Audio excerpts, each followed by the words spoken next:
ይሄ መልእክት እሼ ጋር ቢደርስ በጣም ደስ ይለኛል። ከዚህ በፊት ሜምበር የሆኑ ሰዎች ነበሩ ለእሼ ማለት እና ሜምበር ከሆኑ ሰዎች መካከል አንዱ እኔ ነኝ። ይህንን ቀጥታ በላይቭ ደውዬ ለራሱ ነግሬዋለሁኝ።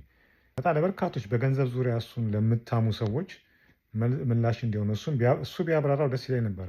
ሜምበር የነበርነውን ሰዎች ቁጥር ከመናገር ውጭ ይሄን መሰረታዊ የሆነን ሀሳብ አይ ቲንክ እሱ ሚስ አድርጎታል። ይኸው ምንድን ነው እሸቱ ላይክ ውሸቱን ነው።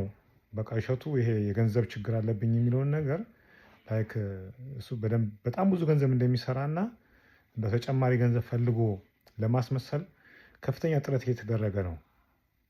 እኔን ግን ለምን በጣም አሳማኝ ሆኖ ያገኘሁትና በጣም የገረመኝ አይ ቲንክ ከአመት በፊት ወይም አላስታውስም፣ ብቻ ከአንድ አመት በላይ ይሆናል ሜምበር ሁኔ ሲል የእሸቱን ስራ የምናደንቅ ሀቀኝነቱን፣ ኮሚሽን አለመውሰዱን፣ ከቤተክርስቲያንም ከበጎ አድራጎትም ኮሚሽን አለመውሰድ ብቻ አይደለም አሰራሩን በጣም ከሚወዱት ሰዎች አንዱ እኔ ነኝ።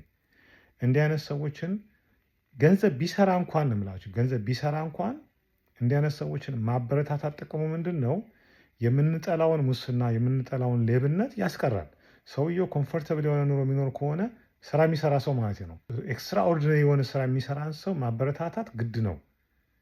ሌብነትን ማስቀረት ከፈለግን፣ ሙስና ማስቀረት ከፈለግን ከፍተኛ አገልግሎት የሚሰጡ ሰዎችን $7 መክፈል እስና ቢግ ዲል። የኔ ሀሳብ በዛ ጊዜ አባል የሆነው ሰዎች ሀሳብ እኔ ተማሳሳይ ነው የምለው። እሸቱን ገንዘብ ቢሰራም እንኳን ለሚሰጠው አገልግሎት ለልፋቱ ተመጣጣኝ ገቢ አያገኝም። አንደኛ በጣም ብዙ ሰራተኛ አሉ በሚል እሳቤ ተነስቼ ነው ለምሳሌ ሜምበር የሆንኩት። ከተወሰነ ወራት በኋላ አሮነ ኤግዛክትሊ ምን ያህል ወር እንደተጠቀመ ባላቅም ግን ቆመ ማለት ነው። እና ክፍያው ሲቆም እኔ ራሴ በጣም ገርሞኝ ነበር በሰዓቱ ማለት ነው። በሰዓቱ እንዴት ሰው ገንዘብ ሲሰጠው ገንዘብ አልፈልግም ይላል አይነት ነገር። ኦኬ አንደርስታንድ አድርጌዋለሁ በወቅቱ። ምክንያቱም በቃ በቂ ገንዘብ የሚሰራ ከሆነ ችግር የለውም ብዬ እንደውም መጀመሪያ አዝኜ ነበረ። እንዴት አይነት ነገር፣ ምክንያቱም ሳይናገር ሰው የዘጋው ማለት ነው። ለማንኛውም አሁን እኔ ልናገር የፈለግኩት ምንድን ነው፣ እሸቱ ገንዘብ አምላኪና ገንዘብ ፈላጊ ቢሆን ኖሮ አሁን ሲናገር እንደሰማሁት 500 ሜምበር ነበረው በሰዓቱ። 500 ሜምበር ማለት $5 እንኳን $7 ነበር የሚቆርጠው ዩቱብ ከኔ ላይ። ግን $5 ቢሆን ተቆራርጦ የሚደርሰው 5 ጊዜ 500 $2,500 ማለት ነው። $2,500 በወር ዩቱብ ከሚከፍለው ከማስታወቂያ ከሚያገኘው ውጭ $2,500 ከሜምበር ሲያገኝ ነበር። እና ሜምበር ደግሞ የሆኑ ሰዎች ፈልገን ደስ ብሎን ስለሆነ ያደረግነው 1 ሚሊዮን የሚያገኝ 10 ሚሊዮን who cares፣ እኛ አምነንበት ነው ያደረግነው። ይሄንን ነገር ካንስል ያደረገው አሁን እንደገለጸው ከሆነ ስላላስፈለገው ነው።